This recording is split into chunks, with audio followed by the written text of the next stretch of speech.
Welcome to another episode of the Contacts to Contracts podcast. I am Brian Lovell, again here with my co-host, Mr. John Jones, and we have an awesome special guest with us today, all the way from Fort Myers, Florida, Mr. Tim Hart. Yeah, so today joining us on our Top Producer Series, we have the pleasure to have Tim Hart from Fort Myers, Florida. Tim, can you give us a background? From my understanding, you're a fifth-generation Hart in Fort Myers. Tell us a little of your history growing up there, in the Fort Myers area, and going back to the property your great-granddad, I believe, owned down there. Check you out, yeah. Well, Brian, John, thanks for having me, man. Appreciate you guys as always. Your leadership at Van Dyke is number one. But yeah, we as you said, it wasn't a Hart. Okay, it was last name Nelson. My great-grandparents homesteaded here in Southwest Florida in the early 1900s. Their last name was Nelson. They have a road named after him here, Nelson Road. So, we've been here for a long, long time, and really have no plans to go anywhere else because Florida's awesome, and I don't feel like going anywhere else. So, there you go. You know how I know Tim has been in Fort Myers for a long time? Exactly the same as me. Yeah, whenever you're in town, what happens? Whenever you're in town and you stroll up someplace, you have to ask anybody that you meet, by any chance, do you know a guy named Tim Hart? He's involved in Little League. He's a pretty good mortgage guy. And the crazy thing is people are like, oh, yeah, I know Tim Hart. Yep, absolutely. And then it's normally accompanied of something like, yeah, that guy can't hit a softball out of the infield. Yeah, true. Someone was lying to you about that. I could drop bombs back in the day.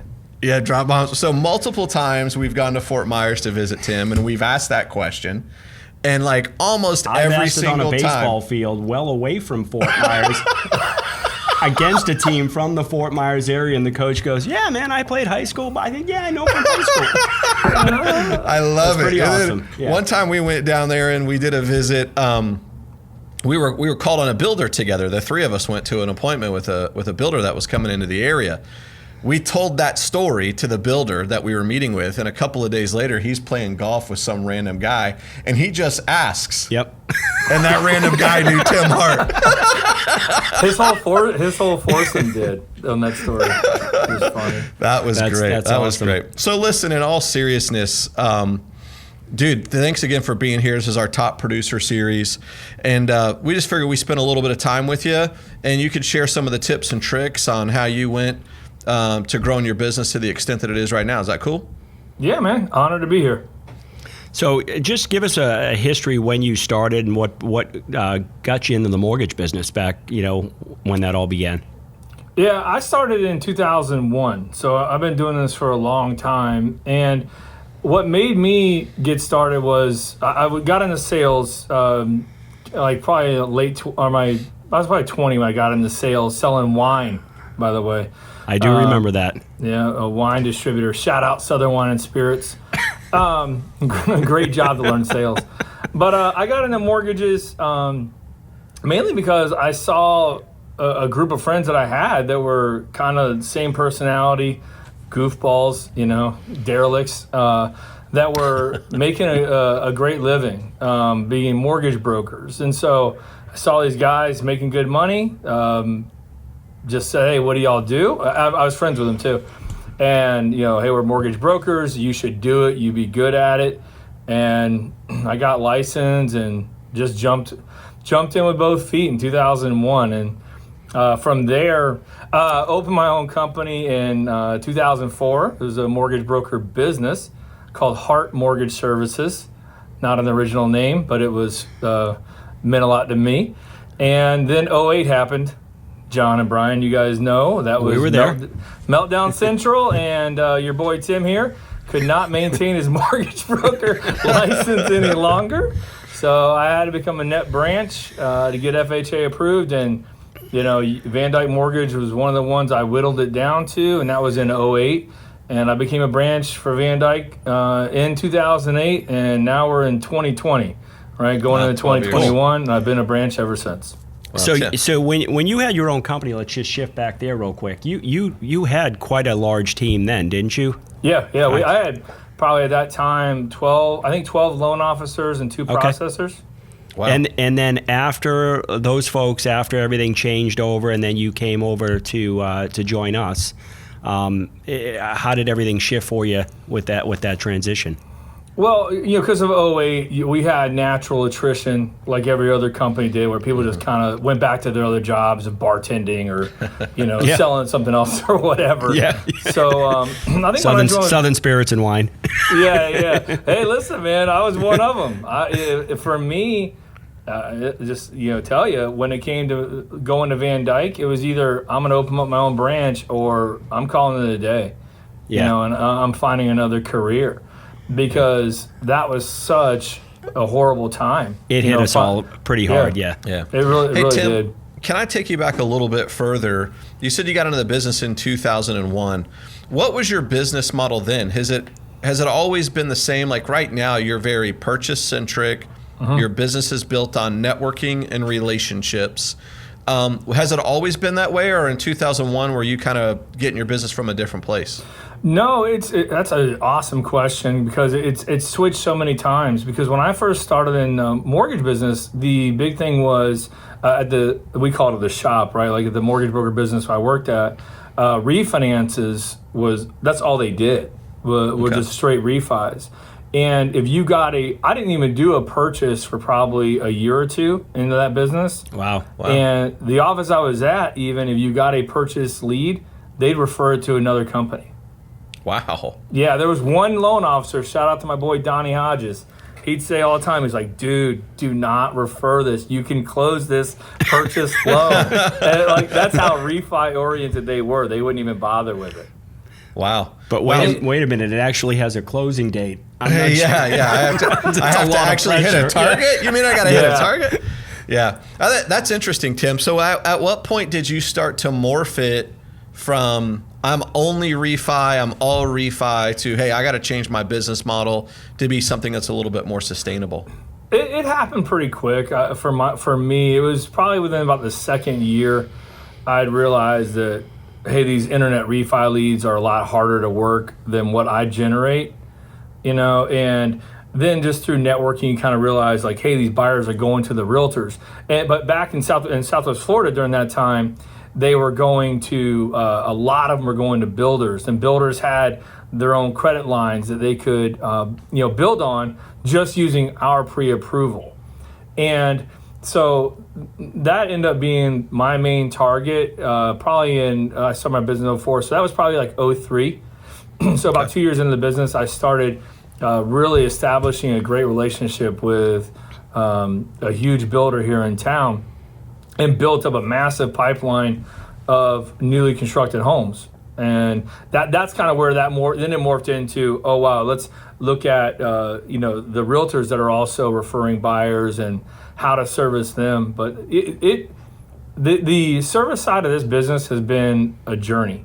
I think would probably be the best way to put it. You think you're on the right track, and then all of a sudden it's like, well, wait, no, this model's now changed. I got to switch it over to real estate oriented, which is what it is now. We're realtor oriented now. Yeah. Right. So you've made that shift then a couple of times. Yeah, several. So Tim, what advice would you give? Because what I hope people kind of take away from this top producer series is they see how just a simple ham and egger, like a guy named Tim Hart, can go from starting in this business to having this massive empire that you're trying to build right now.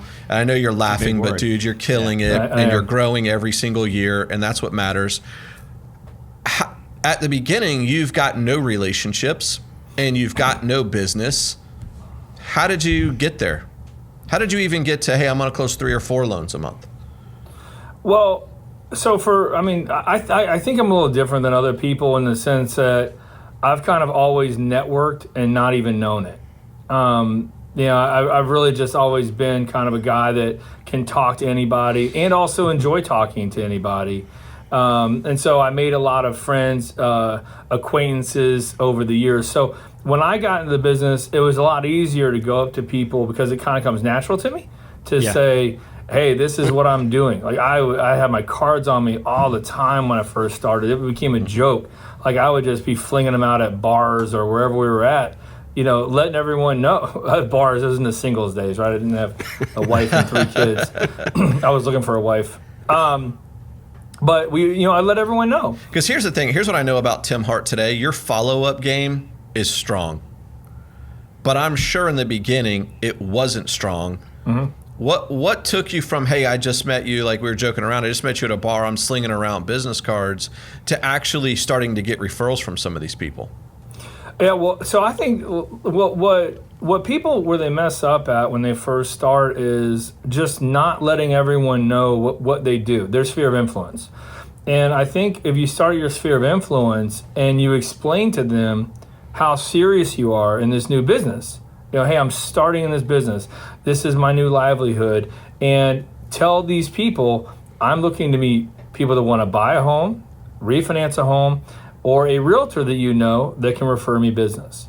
Mm-hmm. And use your word, like your trust for these people, like I'll take care of them, and get these introductions made, and then it's kind of on you, to be able to do the follow-up with them to make sure you stay in front of their face, because I think that's something over the years that we've really honed in on is you got to come to every day as no one knows what I do for a living. And that's kind of the way we attack. That's well said. Yeah. Yeah. I mean, I think the biggest mistake we make, and I know when I originated, you as well, Brian, Tim, you and I have talked about it.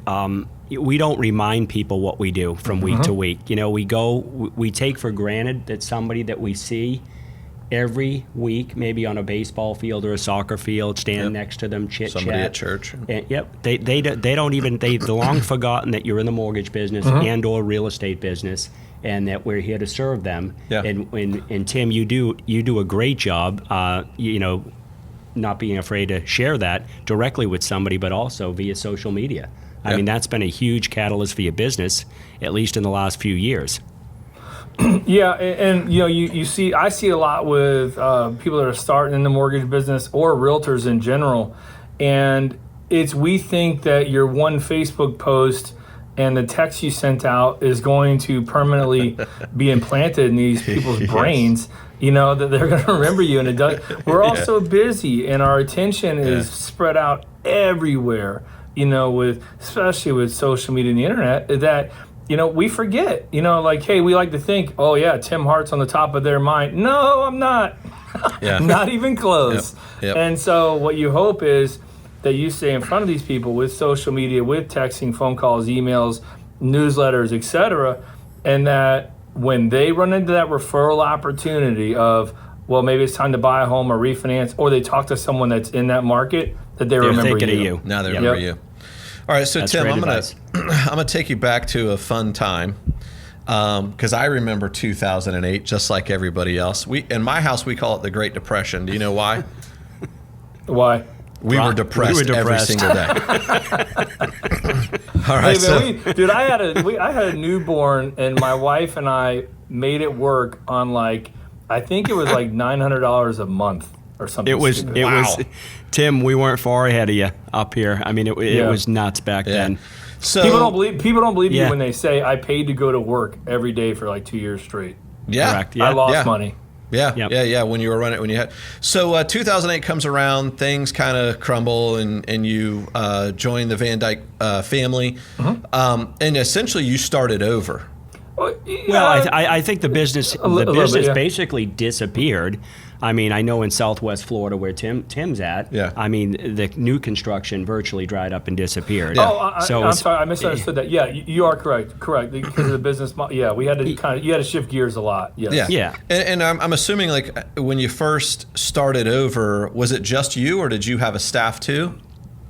Yeah, at that time I had a processor and then probably four or five LOs with me. So. So your business now, what does it look like? What's your team look like now?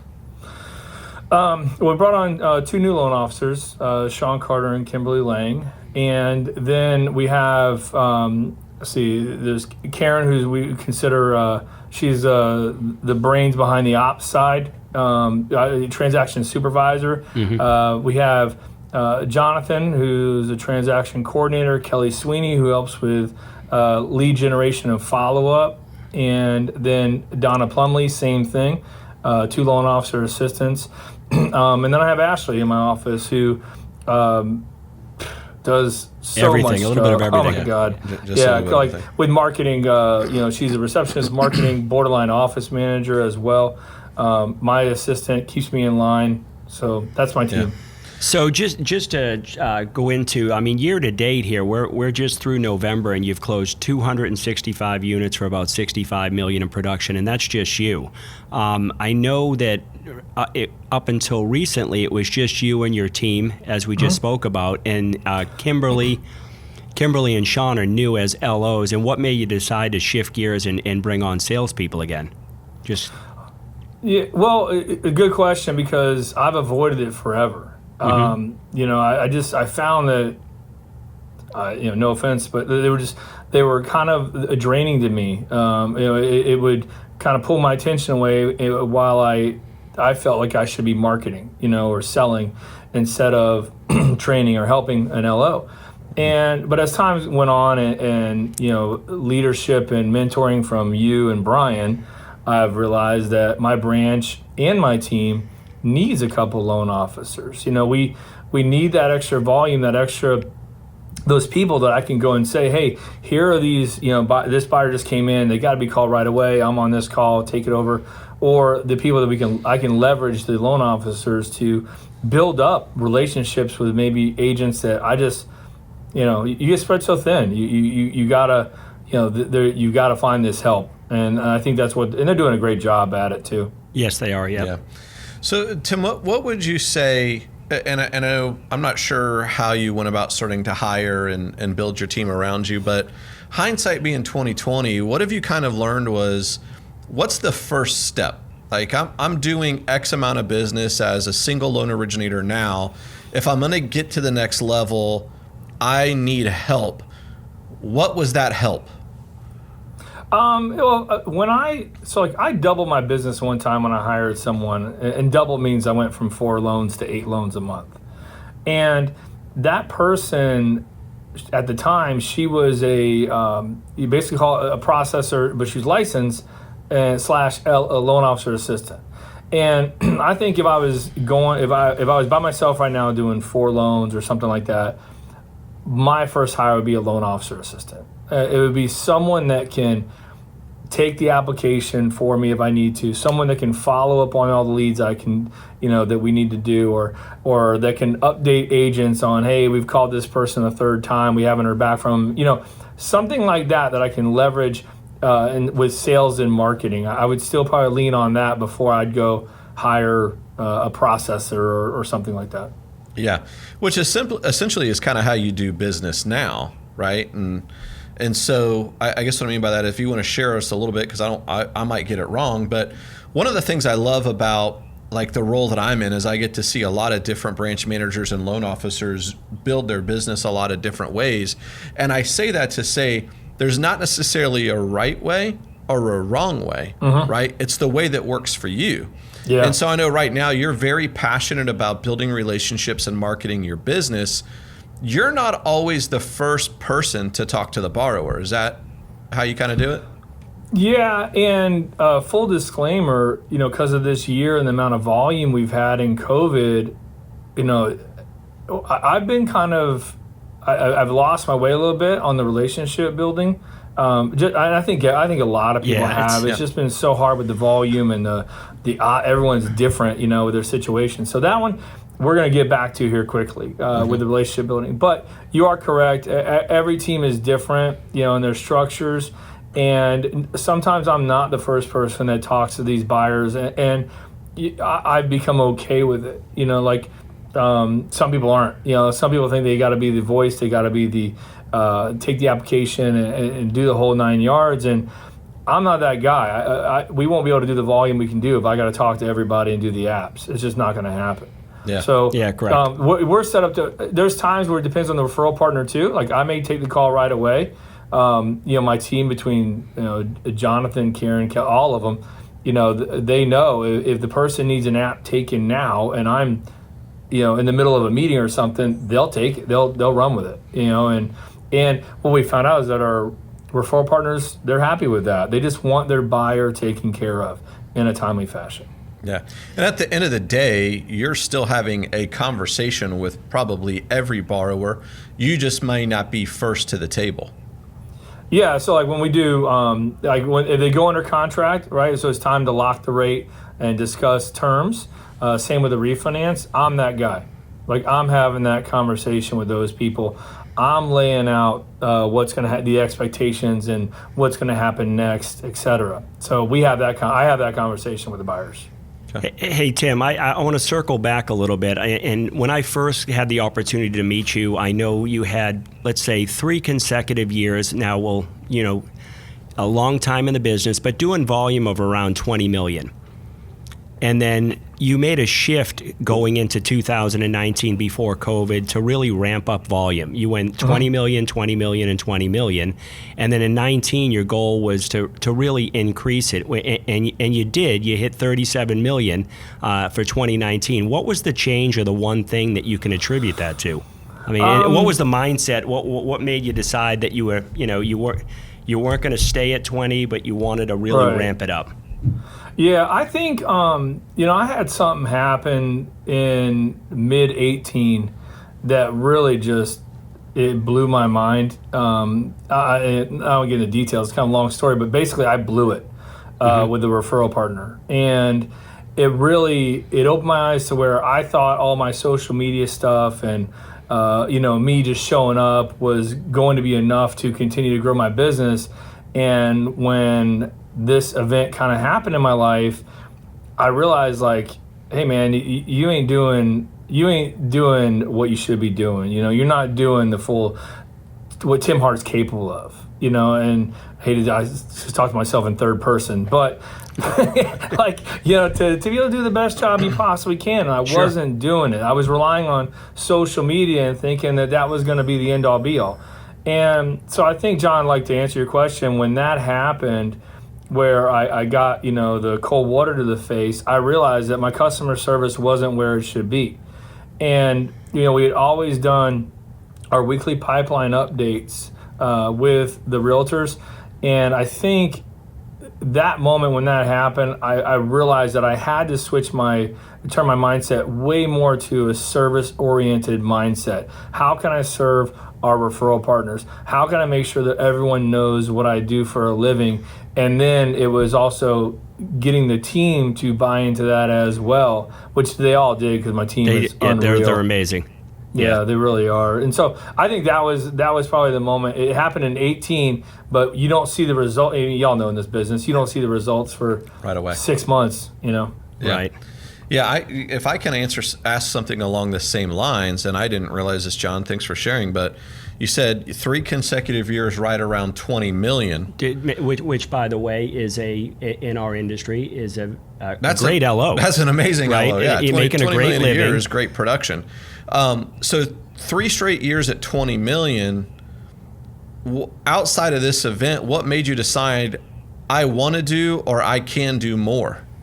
Because, now John just shared with us you've done $65 million this year. That's 2 years later. That's insane. Yeah. I think you guys know this about me. I'm competitive. And it's no secret that I want to be number one at Van Dyke. I don't hide that from anybody, and it's not. I don't want anyone else to fail. Right, like I'm not looking for that. I just want. I want to be number one because it means I'm accomplishing something. Right, like I'm giving the best I can, and I just don't want to be like we have a limited amount of time to make money.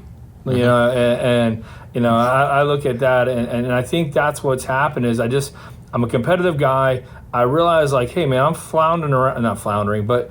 Missing opportunity, right? Missing opportunity. Yeah, top 10, and I'm not doing what I'm capable of doing. That's basically, Brian, what happened. I think it was just I'm not performing how I should be for my wife, my kids, my team, that sort of thing.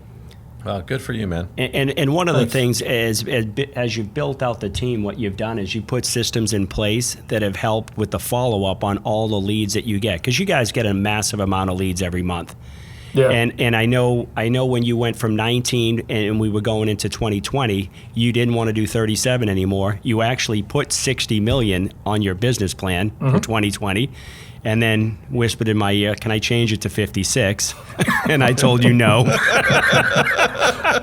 Yeah. You weren't sure about January and February. But one of the things that you were intentional about is, and I know Donna played a big role in that, and I'm sure others, but was the weekly follow-up that you do once you get a referral from a realtor or any source, and how important. I mean, I think your conversion rate dramatically improved, over the last couple of years, and that's a huge opportunity. And for every loan officer, if you're getting 50 referrals a month and you go from closing 1 out of 4 to 1 out of 3, boom. I mean, you've drastically increased your business. The same amount of referrals get you more business by Correct. improving the conversion. And I mean, Tim, you're at 1 out of 3, which in our industry, that's outstanding. That's outstanding, yeah. Cool. Any talk about how that's helped that flow. Well, yeah, that's one thing we look at. Like, I really feel like our job as loan officers and my entire team begins with marketing to the point where we get that lead. And the title of your show, Contact to Contracts. Like when you get that lead contact, our job is to get them to a contract, to an approval, to something of that nature. And if we don't have these systems in place, using top of mind, the lead follow-up system, getting everyone's phone number and email address and the referral partner and putting it into our tracker, and then knowing that we need to constantly follow up with that person and let the agent know, hey, this is our 5th phone call and 4th text, so like, what do you want us to do? We want to keep moving forward, or what are we doing? Keep moving forward. Okay. So we just keep calling. And that's where Kelly's been doing that a lot. And the other part, what you mentioned, Donna, every loan anniversary and every birthday, every single day. Wow. They're getting work called. in the database. Yep. Wow. Also counting all the database emails and content we throw out to our database sphere of influence. We can go into the social media here in just a second, but talk about like what are you doing on Tuesday every week? Nice setup. Yeah. We have something called Tuesdays with Tim, which, by the way, is now also called Tuesdays with Sean and Tuesdays with Kimberly. John, just it's not as catchy as Tim because it doesn't rhyme. But Tuesdays with Tim is something. It's the concept. We just named it something like that. But basically, we call every loan we have under contract or that's a refinance, we call every single Tuesday with an update. We call the buyer's agent with the update, and we call the listing agent with the update. And if you made me grab one thing we do, and that's the only thing I can do for the rest of my life in the mortgage business, it's that. Yeah, wow. It's been that successful for us. Brian's favorite word in our business is consistency, Yep. and you don't miss a Tuesday, and we all know that. And I think you probably have many funny stories on week 2, 3, and 4 when you're calling back, even if you don't have an update. They think the agents think that you're, I don't want to say lying, but like they just don't believe you when you first say, hey, I call every Tuesday. Haha, yeah, right. And then by the 3rd or 4th Tuesday, they're like, holy cow, buddy. You really do call every Tuesday.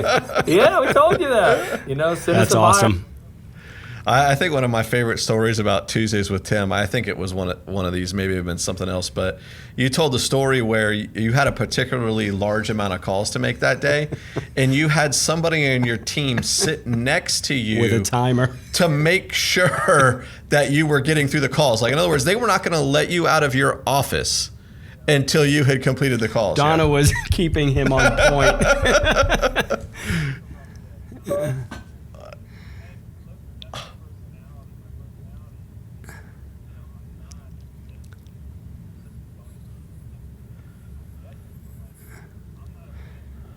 Yeah.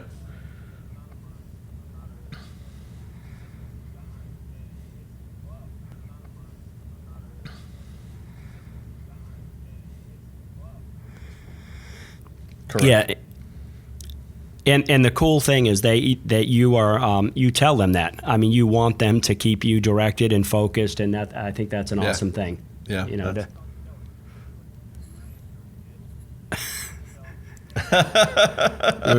Kelly and I were chatting a little bit last night, You have a reverse mortgage lead to follow up on this morning. Yeah, Tim, what would you say? Is there anything that John and I haven't asked you that you would say has been important to the growth of your business? I think we need to talk a little bit, in fairness, on social media, and I mean, this guy's got to be. He's okay. He's one of the best. All right, this is your opportunity to tag all of your social media stuff. Tell us a little bit. I mean, when you hear a little bit about what he does, in addition to just doing mortgages, it's remarkable. So, I mean, just share some of the stuff you've done over the years and what you've got going on.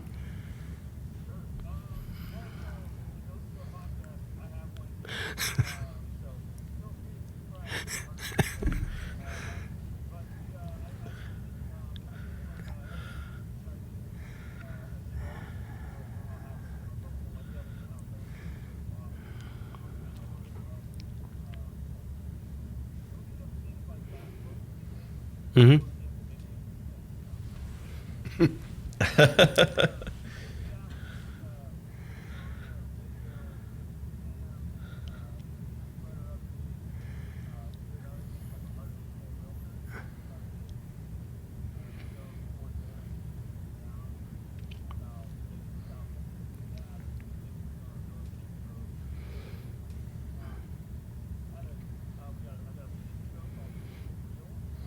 That's awesome. Yeah.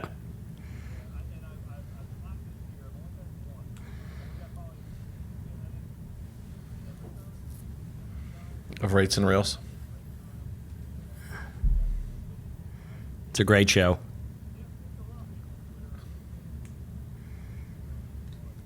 How much has that helped, do you think, your business truly? I mean, and grow? I mean, we talk about it all the time, and just where you post stuff, and you and I will talk, and you'll say, "Hey, I didn't, nobody really liked it," or 3 people saw it, and then you're getting a call randomly out of the blue, and how important that is to be consistent in doing what you're doing.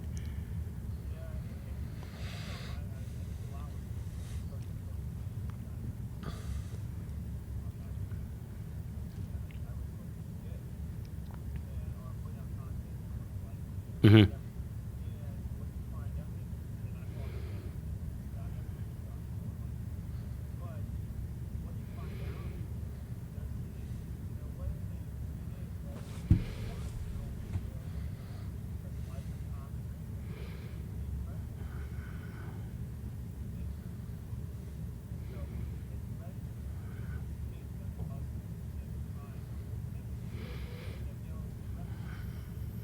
Mm-hmm.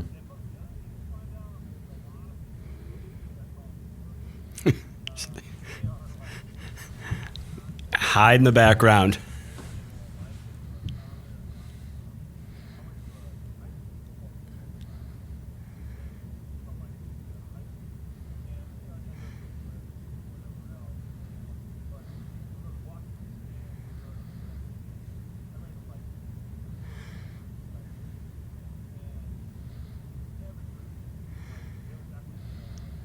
You've got to check out that video if you haven't, folks. It is a must. It's a must see. Yeah, that's good.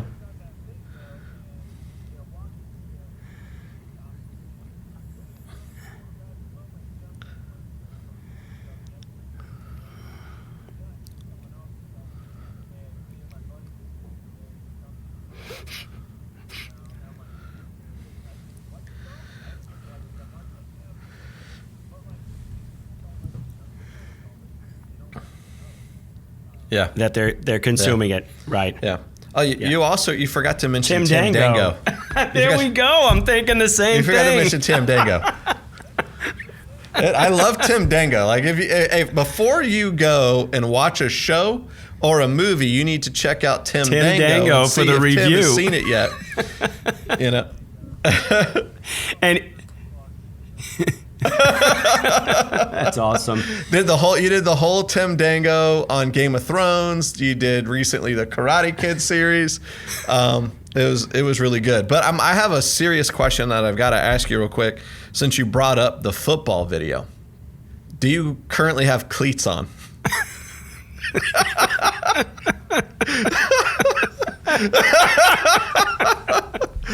Oh, Tim, listen, it's amazing. You're always a good time. But is there anything else like you wish we would have asked you, or was there a critical piece to growing your business that maybe we've left out? You just want to make sure that anybody who's watching or listening would catch?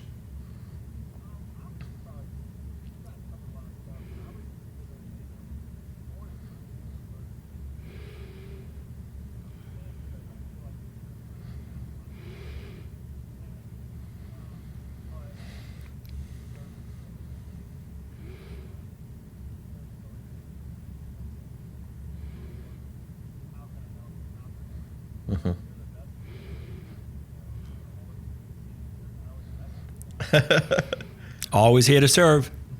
Yeah.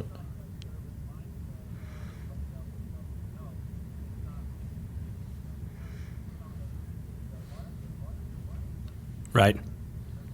Yeah.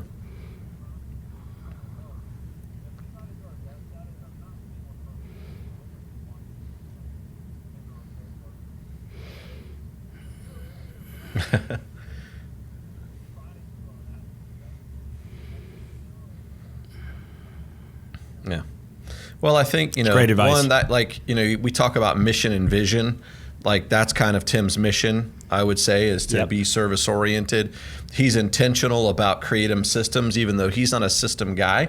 He created systems that people are executing for him or alongside with him.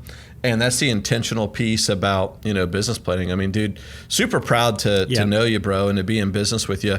And I will say this too, like, what I love about that service mentality. I think you do more to help a lot of our loan originators and within our sphere than probably anybody else I've met. And I appreciate that. Yeah. I mean, you're always available to help chime in or take somebody's call, which is amazing. So I give you a huge thank you for doing that. Great leadership. Cool. Love having you. Yeah, well, let's close it out. Hey, thanks again for tuning into this episode of the Context to Contracts podcast. Please go Google Tim Hart and YouTube Tim Hart. Subscribe to all of his stuff. Then leave there. Subscribe to the Context and Contracts podcast on YouTube or on Spotify. Like us on Facebook. If you saw something that you liked today, feel free to like and share too. We appreciate you turning in. On behalf of John Jones, I'm Brian Lovell with Tim Hart. Always here to serve. Thanks.